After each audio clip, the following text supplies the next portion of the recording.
तो आज इस टॉपिक में आज हम लोग पढ़ने वाले हैं, इस टॉपिक में हम लोग पढ़ने वाले हैं जावा वेरिएबल्स के बारे में। तो अभी तक हम लोगों ने पिछले वीडियोस में जावा के बारे में बहुत सी चीज़ें सीख ली हैं और अब हम स्टार्ट कर रहे हैं जावा के वेरिएबल्स। देखिए, ये टॉपिक ऐसा है कि अगर आप इसे पढ़ लेंगे तो C++ में वेरिएबल्स क्या होते हैं, जावा के अंदर क्या होते हैं। वेरिएबल्स की जो है वो सभी के लिए डेफिनेशन एक ही है और इस टॉपिक्स में आपको अगर वेरिएबल समझेंगे तो आपको चीज़ समझ में आ जाएगी कि वेरिएबल किस तरीके से काम करते हैं और वेरिएबल क्या होते हैं। तो अगर मैं वेरिएबल की परिभाषा या डेफिनेशन की बात करूं तो आप इस तरीके से कर सकते हैं कि वेरिएबल क्या है, एक कंटेनर है जो कि वैल्यू को होल्ड करता है। क्या करता है, यानी कि वैल्यू जो है, किसी भी चीज़ की कोई वैल्यू है उसको होल्ड करता है। जैसे कि आप अगर पहले पढ़ते थे, जब मैथमेटिक्स पढ़ते थे तो आप लिखते थे कि आप लिख देते थे कि जो हिंदी मीडियम से पढ़े उनको पता होगा कि माना राम की आयु x है और x की वैल्यू आपको फाइंड करना है। तो जो x ये जो चीज़ है ये हम लोग वेरिएबल लेते थे, यानी कि इसके अंदर आप कोई वैल्यू आप पुट कर सकते हैं और ये इसको होल्ड करेगा। अच्छा, अब ये वेरिएबल कितने टाइप के होते हैं ये भी हमको सीखना पड़ेगा। तो अगर मैं प्रोग्रामिंग की बात करूं तो वेरिएबल क्या है, variable is a name of memory location. Variable क्या है, variable is a name of memory location. Variable is a name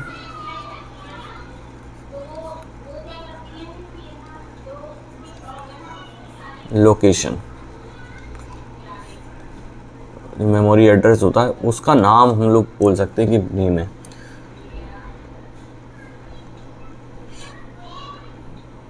और ये जो वेरिएबल हैं ये अलग अलग डेटा टाइप्स के हो सकते हैं। जावा के अंदर अगर मैं बात करूं तो हो सकते हैं। तो अब अगर मैं अपन सिर्फ वेरिएबल्स की ही बात करते हैं तो थोड़ा वेरिएबल के बारे में और सीख लेते हैं। तो वेरिएबल जो है वो क्या है, एक रिजर्व्ड एरिया है। मेमोरी के अंदर एक रिजर्व एरिया लोकेटेड कर रखा है। मान लीजिए ये एक मेमोरी है और उसके अंदर एक रिजर्व एरिया हमने लोकेट करके रखा है, उसको मैं कोई नाम दे देता हूँ तो ये हमारा हो गया वेरिएबल। मान लीजिए इसको मैंने नाम दे दिया ए। तो अब ये मेमोरी के अंदर प्रोग्राम को जो मेमोरी असाइन हुई है उसके अंदर एक रिजर्व एरिया है। अब इसके अंदर जो भी वैल्यू आएगी, मान लीजिए इसके अंदर वैल्यू आती है 37.29, तो ये फिर बाद में इस वेरिएबल के हिसाब से इसमें सेव हो जाएगी। चलो इधर आ जाओ। तो अब बात करते हैं जैसे वेरिएबल। वेरिएबल के नाम में ही क्लियर है कि वेरिएबल, यानी कि जिसकी वैल्यू चेंज होती रहे उसको हम लोग कहते हैं वेरिएबल। वेरी प्लस एबल, यानी इसकी वैल्यू कुछ भी आ सकती है। अभी इतनी है, बाद में ये प्रोग्राम चला और ये इसकी वैल्यू में मान लो कि प्लस करके दूसरी वैल्यू आ गई, प्लस बी आ गया और बी की वैल्यू कुछ और थी तो ये कुछ अलग ही बन गया। ए इक्वल टू अगर मैंने लिख दिया ए प्लस बी और ए की वैल्यू थी हमारी पहले 4 और बी की वैल्यू थी हमारी 5 और तो अब ये क्या हो गया 4 + 5, तो ए की वैल्यू हो गई 9, तो ये इसकी वैल्यू फिर से चेंज हो गई। तो लेकिन ये जो मेमोरी एरिया है ये इसके लिए फिक्स है, तो ये एक मेमोरी एरिया का नाम है और इसकी वैल्यू कुछ भी चेंज होती रहती है, इसलिए इसको हम लोग कहते हैं वेरिएबल, यानी कि वेरिएबल, यानी जिसकी वैल्यू चेंज होती रहे। अब हम लोग देखते हैं कि अच्छा, ये जो मेमोरी की बात हो रही है ये किसकी बात हो रही है, ये रैम की बात हो रही है, ठीक है, क्योंकि प्रोग्राम हमारा जब आता है रैम में इसको मेमोरी एलोकेट होती है फिर जब प्रोग्राम हमारा रन करता है। आगे देखते हैं कि कितने टाइप के वेरिएबल होते हैं जावा में। अगर हम जावा की बात करें तो जावा के अंदर कितने टाइप के वेरिएबल्स होते हैं, यानी कि टाइप्स ऑफ वेरिएबल कितने हैं जावा में, देखिए चलिए पता करते हैं। देखिए 3 टाइप के वेरिएबल आपको देखने को मिलेंगे। पहला मिलेगा आपको लोकल वेरिएबल,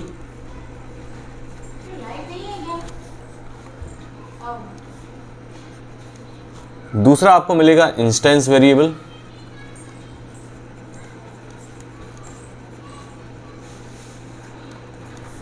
और तीसरी जो चीज़ मिलेगी वो आपको मिलेगी स्टैटिक वेरिएबल।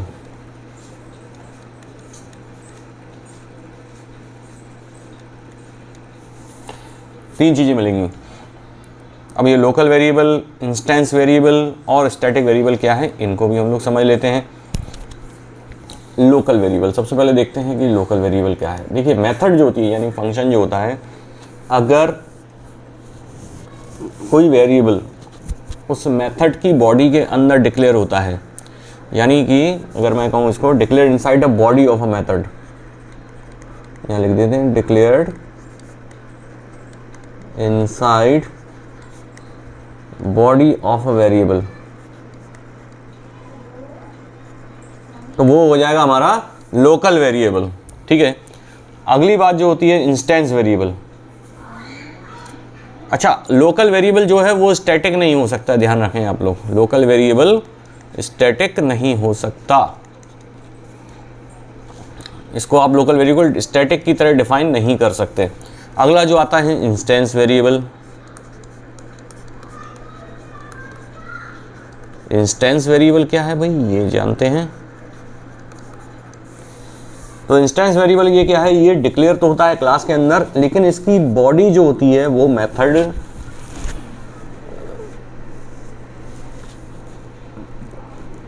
जो मेथड की बॉडी होती है उसके बाहर होता है ये। जैसे कि मैं कहूँ, अगर इसको इस तरीके से समझ सकते हैं,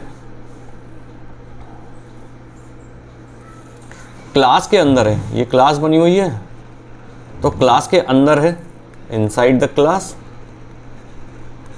ठीक है, लेकिन मेथड के बाहर, अब ये मान लीजिए क्लास है, वहाँ हमने एक वेरिएबल बना दिया इधर, ये इसे मैं हटाता हूँ, क्लास के अंदर एक वेरिएबल ले लिया मैंने, मान लीजिए इंट ए इक्वल टू, या इंट ए ले लिया अकेला, ठीक है चलिए।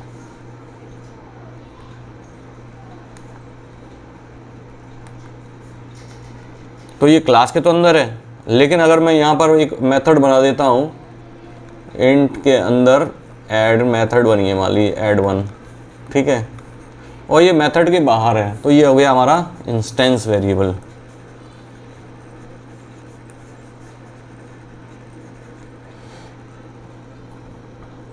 अच्छा, इंस्टेंस वेरिएबल क्यों कहते हैं इंस्टेंस वेरिएबल, बिकॉज इसकी जो वैल्यू है वो इंस्टेंस स्पेसिफिक होती है, और ये जो है अब इंस्टेंस स्पेसिफिक इसकी वैल्यू होती है, इसलिए इसको कहते हैं इंस्टेंस वेरिएबल। तो आपने समझ लिया, ये क्लास के अंदर है लेकिन ये मेथड के बाहर है, तो हमारा ये हो गया। अगला हमारे आ जाते हैं स्टैटिक वेरिएबल। अब स्टैटिक वेरिएबल क्या है, देखिए इन सबको मेमोरी कम मिलती है, ध्यान रखना आप, लोकल वेरिएबल है, इनको मेमोरी कम मिलेगी, जब ऑब्जेक्ट इसका यूज़ करेगा तब इनको मेमोरी एलोकेट होगी, बिना इसके मेमोरी एलोकेट नहीं होगी। सेम इसी तरह ये भी है, जब क्लास इनिशिएट होती है ये इसको मेमोरी भी तभी मिलती है जब ये इनिशिएशन, इनका इनिशियलाइजेशन होता है। लेकिन स्टैटिक वेरिएबल अगर मैं देखूँ, स्टैटिक वेरिएबल में क्या है,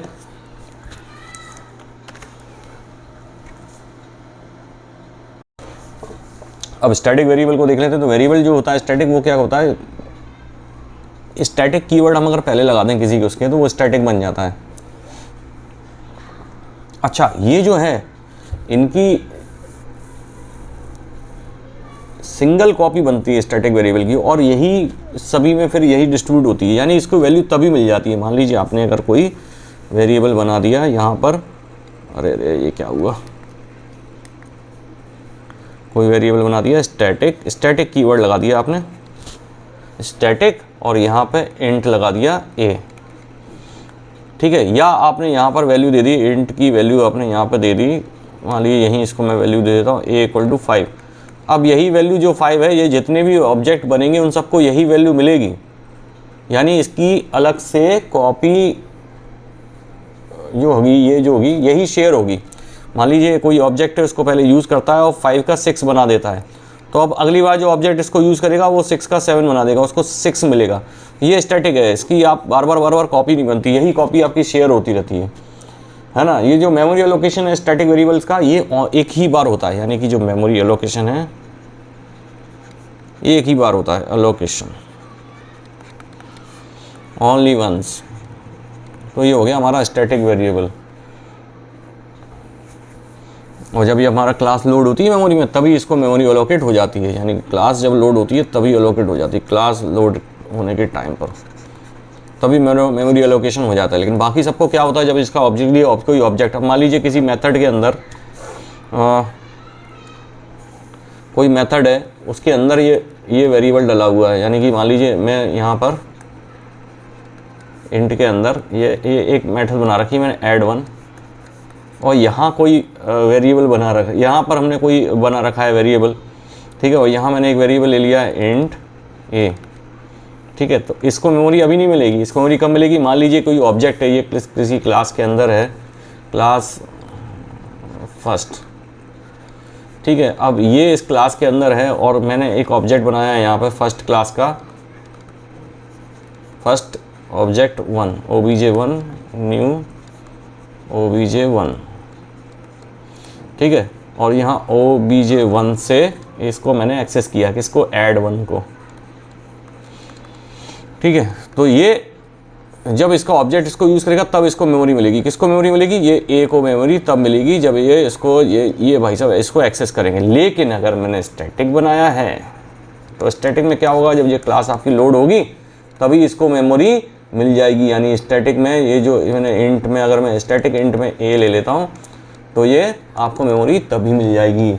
उसके बाद क्या होगा? उसके बाद कोई भी ऑब्जेक्ट इसको यूज़ करता रहे, वो इसी की कॉपी यूज़ करता रहेगा, है ना। ये अभी अगर ना समझ में आया तो हम इसका स्टैटिक के लिए पूरा प्रोग्राम देखेंगे और समझेंगे स्टैटिक कीवर्ड क्या करता है जावा के अंदर। अभी आप इतना समझ लीजिए कि 3 टाइप के हमारे वेरिएबल थे, उसमें से एक है स्टैटिक।